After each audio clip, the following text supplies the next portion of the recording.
नमस्कार विद्यार्थियों, स्वागत है आपका फिजिक्स मेंटर शेखर पर। आज हम क्लास 12 फिजिक्स के चैप्टर 3 विद्युत धारा यानी करंट इलेक्ट्रिसिटी को आगे बढ़ाएंगे।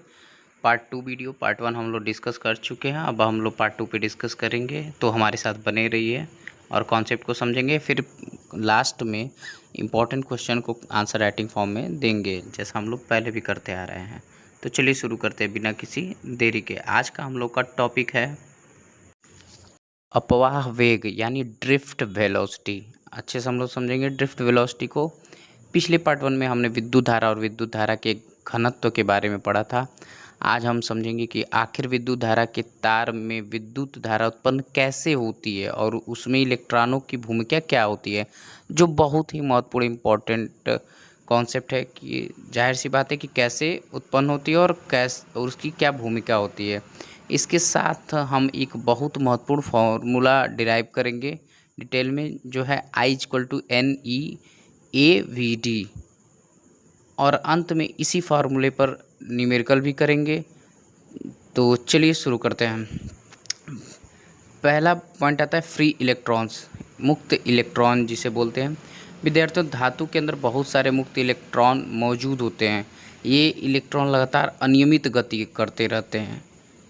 जब तक चालक के सिरों के बीच कोई विभवांतर नहीं लगाया जाता है, तब तक इलेक्ट्रॉनों की गति अनियमित होती है। विभवांतर आप लोग को पहले से पता है, और नहीं पता है अगर उसमें कोई कन्फ्यूजन है तो हमारे कीवर्ड्स वाले वीडियो को देखिएगा, जिसमें हमने छोटे छोटे कीवर्ड्स विभवांतर और विभव और सारी चीज़ों को अच्छे से डिराइव किया हुआ है।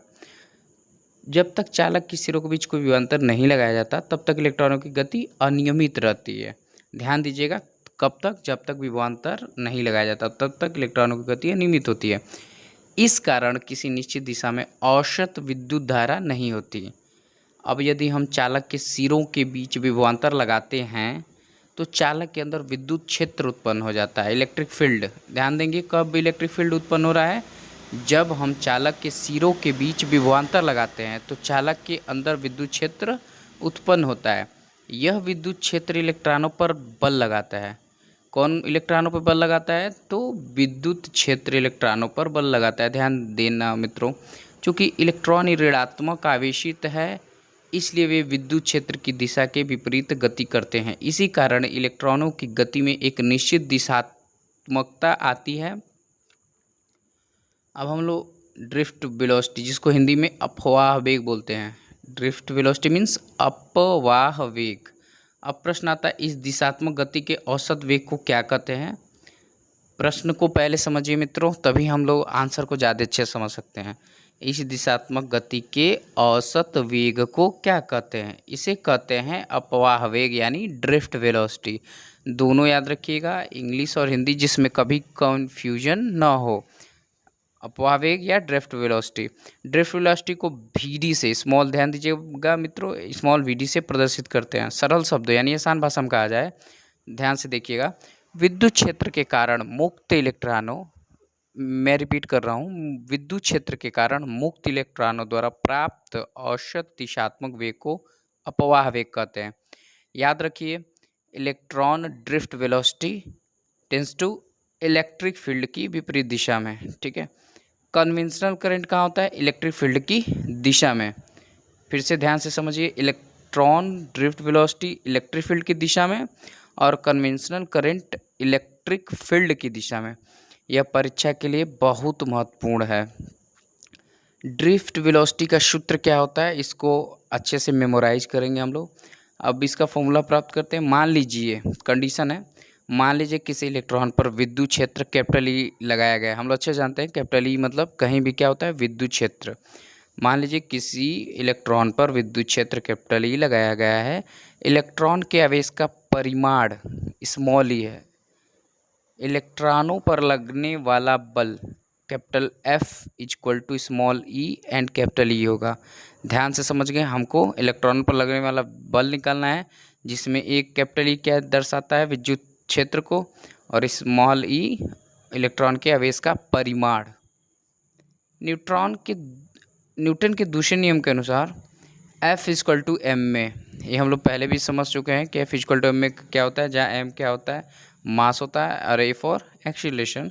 इसलिए A = small e E whole upon small m. यदि इलेक्ट्रॉन का औसत विश्राम समय TAU है तो औसत ड्रिफ्ट वेलोसिटी होगी VD equal to small a TAU। अतः small VD equal to E capital E TAU slash per meter. यह ड्रिफ्ट वेलोसिटी का महत्वपूर्ण फॉर्मूला होता है, तो जिसे हम बोल सकते हैं, इससे हमें पता चलता है कि ड्रिफ्ट वेलोसिटी विद्युत क्षेत्र कैपिटल E तथा रिलैक्सेशन टाइम टाउ के समानुपाती होता है। I इक्वल टू NEAVD का हम डेरिवेशन करने जा रहे हैं। ध्यान से देखिए, आज का सबसे महत्वपूर्ण डेरिवेशन करेंगे हम लोग।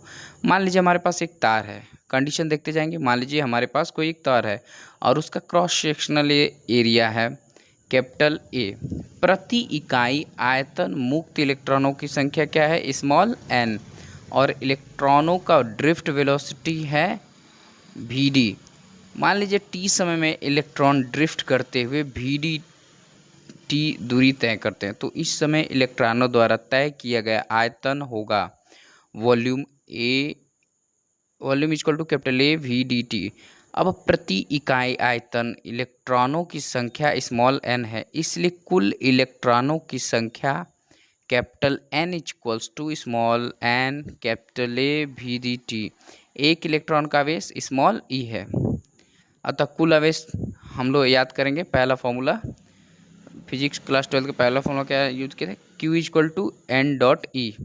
यहाँ पहले इस्माली वहाँ हुआ करता था कुल के लिए, लेकिन यहाँ हम लोगों ने कुल number of electron capital N से डिनोट किया, इसलिए Q इक्वल टू N। इसलिए Q equal to total value लिखेंगे N का, NAVDTE।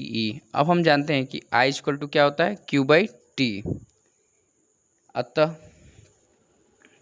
I equal to NEAVD से यदि यही हमारा क्या है, महत्वपूर्ण रिलेशन है।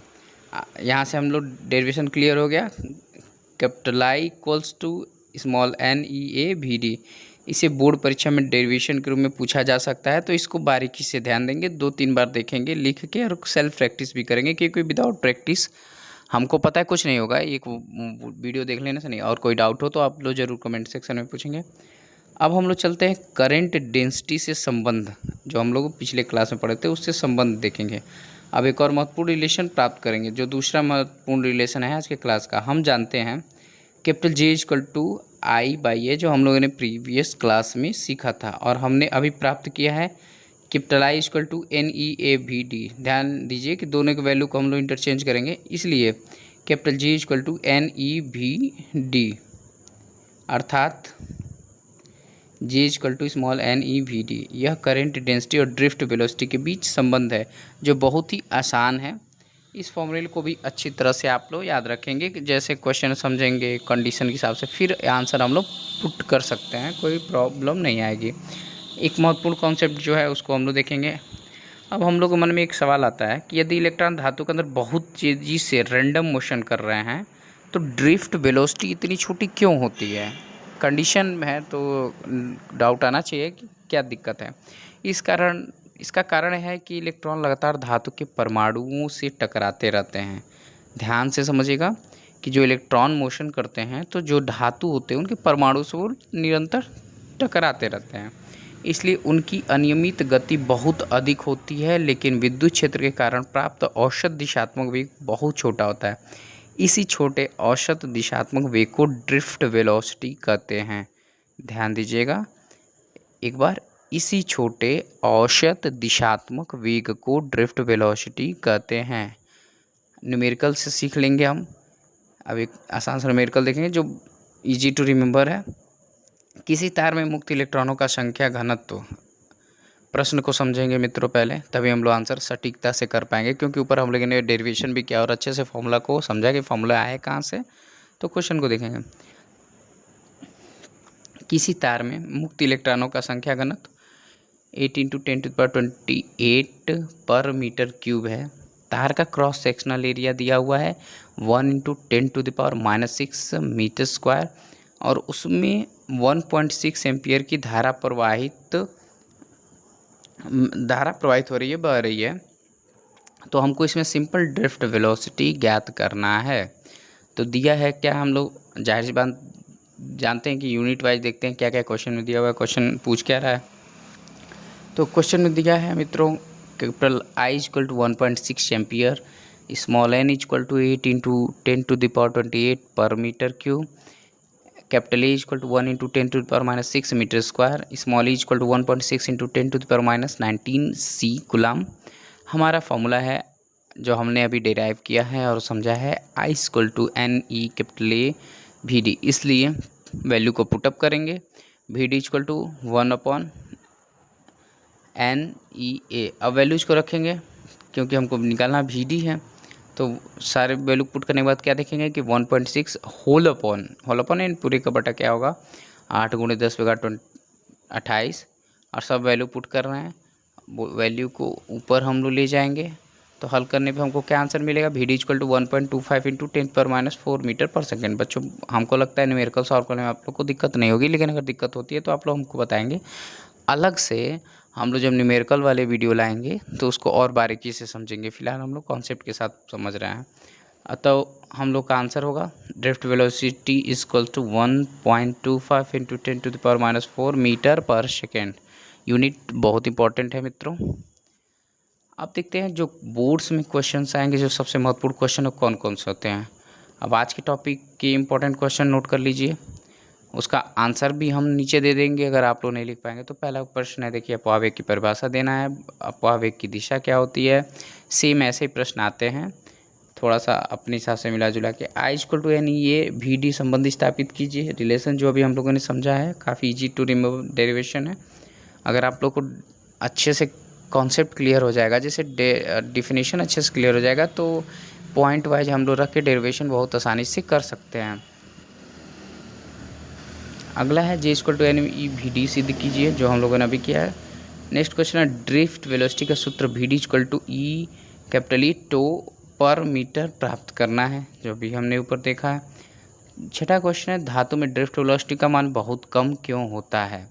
अब हम लोग एक छोटा सा क्विक रिवीजन करेंगे, उसके बाद जो आप लोग को क्वेश्चन हमने दिया उसका एक प्रॉपर आंसर भी लिख के दे देंगे कि आप लोग उसको नोट कर लेंगे और प्रॉपर प्रैक्टिस कर लेंगे कि बोर्ड एग्जाम में कोई प्रॉब्लम ना हो। मित्रों आज हमने सीखा, सबसे पहले मुक्त इलेक्ट्रॉन धातु में रैंडम मोशन करते हैं। विद्युत क्षेत्र लगाने पर इलेक्ट्रॉनों में एक औसत दिशात्मक वेग उत्पन्न होता है, इसी को ड्रिफ्ट वेलोसिटी कहते हैं। मुख्य सूत्र क्या होते हैं, VD equal to small e capital E tau per meter, I equal to NEA VD, J equal to NE VD। और याद रखें इलेक्ट्रॉन की ड्रिफ्ट डायरेक्शन किससे होती है, इलेक्ट्रिक फील्ड के विपरीत होती है, जो हमने ऊपर आप लोगों को बताया था। कन्वेंशनल करंट क्या होती है, इलेक्ट्रिक फील्ड की दिशा में होती है। कभी नहीं भूलना है, ड्रिफ्ट वेलोसिटी डायरेक्शन क्या होता है, इलेक्ट्रिक फील्ड के विपरीत, तो कन्वेंशनल करंट इलेक्ट्रिक फील्ड की दिशा में। अब हम लोग ने जो कुछ ऊपर इंपॉर्टेंट क्वेश्चन लिखे थे उसका आंसर के साथ हम लोग देख लेते हैं कैसे आंसर राइटिंग करेंगे बोर्ड्स एग्जाम में, जो बहुत इंपॉर्टेंट होता है मित्रों। तो सबसे पहला प्रश्न था अपवाह वेग क्या है, तो उसको फिर से हम लोग ऊपर लिखे थे, फिर भी एक आंसर राइटिंग जो बोले हैं हमने उसको उस हिसाब से प्रैक्टिस करेंगे। किसी चालक में मुक्त इलेक्ट्रॉन अनियमित गति करते हैं। जब चालक के सिरों के बीच विद्युत विभवांतर लगाया जाता है तो चालक के अंदर विद्युत क्षेत्र उत्पन्न होता है। विद्युत क्षेत्र के कारण मुक्त इलेक्ट्रॉन एक निश्चित औसत वेग से विद्युत क्षेत्र की विपरीत दिशा में गति करने लगते हैं। इस औसत वेग को इलेक्ट्रॉन का अपवाह वेग यानी कि ड्रिफ्ट वेलोसिटी कहते हैं। इसे स्मॉल VD से प्रदर्शित करते हैं। मित्रों ये चीज़ कभी आप बिल्कुल मत भूलना, ड्रिफ्ट वेलोसिटी, इसलिए इसको स्मॉल VD से भी प्रदर्शित करते हैं। इंग्लिश नाम जानना बहुत इंपॉर्टेंट होता है, कभी कभी उससे ही हम लोग अपने पूरा डेरिवेशन याद कर लेते हैं।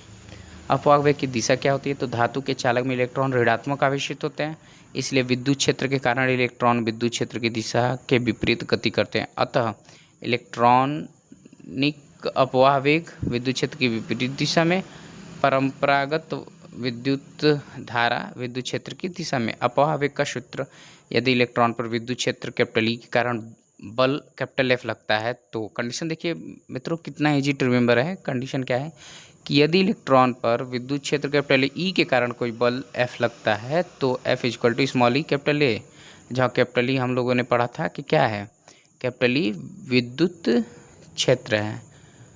न्यूटन के दूसरे नियम से F इक्वल टू ma, अतः A equal to E capital A per meter, जहाँ स्मॉल ई इलेक्ट्रॉन के आवेश का परिमाण, कैपिटल ए विद्युत क्षेत्र, स्मॉल एम इलेक्ट्रॉन का द्रव्यमान। यदि इलेक्ट्रॉन का औसत विश्राम समय टो है, जिसको टाउ भी कई लोग बोलते हैं, तो अपवाह वेग V D equal to A tau, अतः V D equal to E capital E tau per metre.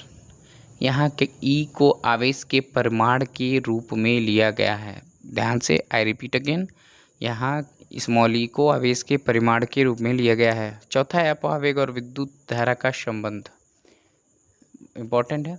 मान लीजिए चालक का अनुप्रस्थ क्षेत्रफल कैपिटल ए है, चालक में प्रति इकाई आयतन मुक्त इलेक्ट्रॉनों की संख्या स्मॉल एन है।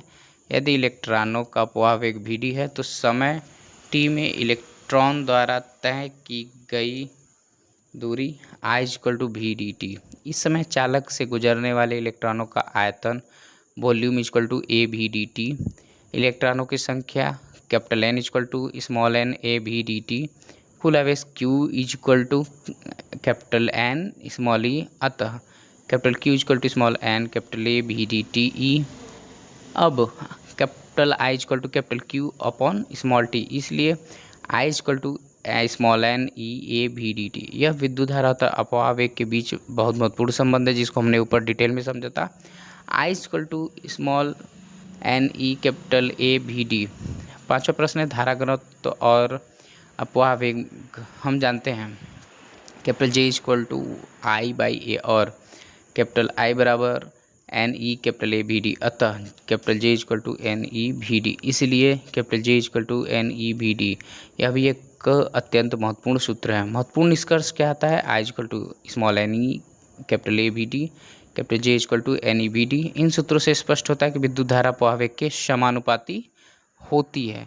It means capital I is directly proportional to small V D. समान capital A comma small N और ई के लिए I is directly proportional to V D, अर्थात अपवाह वेग बढ़ने पर विद्युत धारा बढ़ती है। फिर तो इस कंडीशन को याद रखिए जो समझने में आसान रहेगा।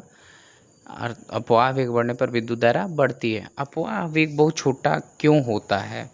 धातु के अंदर मुक्त इलेक्ट्रॉन बहुत तीव्र अनियमित गति करते हैं, लेकिन उनका औसत अपवाह वेग बहुत छोटा होता है। विद्युत क्षेत्र लगाने पर इलेक्ट्रॉनों की अनियमित गति समाप्त नहीं होती, इसके ऊपर एक बहुत छोटा औसत दिशात्मक वेग जुड़ जाता है। इसी दिशात्मक औसत वेग को ड्रिफ्ट वेलोसिटी कहते हैं। छोटा सा डेफिनेशन है, ये रिमेंबर। न्यूमेरिकल देखिए, ये न्यूमेरिकल हमने ऊपर सॉल्व करा दिया है। इस पे आधारित और भी न्यूमेरिकल हम न्यूमेरिकल वाले वीडियो में करेंगे, लेकिन आप लोग बुक से और भी आंसर शीट से करते रहिएगा। अभी हम लोग इसको ऊपर देखें, आप कर लेंगे परीक्षा के लिए। और भी जो इम्पोर्टेंट जो हमने बताया था कि इसी फॉर्मेट में क्वेश्चन आएगा, विद्युत धारा में संबंध डिटेल में नोट कर लिए हैं आप लोग, उसको एक साथ कर सकते हैं। क्विक रिवीजन हम लोग का है, जो जल्दी से देख लेंगे कि क्विक रिवीजन में एक video. Drift velocity equal to अपवाह वेग, इसका प्रतीक यानी सिंबल होता है स्मॉल वी डी। मुख्य सूत्र इसका जो है main formula V D equal to E capital E tau per meter, capital I equal to small N E A V D, capital J equal to small N E V D. और एक चीज़ जो हमने दिखा था कि electronic अपवाह वेग विद्युत क्षेत्र के विपरीत होता है और परम्परागत धारा विद्युत क्षेत्र की दिशा में होता है। तो विद्यार्थियों, आज हमने चैप्टर 3 के पार्ट 2 में ड्रिफ्ट वेलोसिटी को बेसिक कॉन्सेप्ट से लेकर डेरिवेशन और न्यूमेरिकल तक समझा। अगर आपको वीडियो उपयोगी लगा हो तो लाइक ज़रूर कर, और ऐसे ही क्लास 12 फिजिक्स के कंप्लीट कॉन्सेप्ट और बोर्ड एग्जाम 2027 की तैयारी के लिए फिजिक्स मेंटर शेखर को सब्सक्राइब जरूर करें। अगली पार्ट में हम करंट इलेक्ट्रिसिटी के और महत्वपूर्ण कॉन्सेप्ट को समझेंगे। तब तक के लिए पढ़ते रहिए, सीखते रहिए और आगे बढ़ते रहिए। धन्यवाद।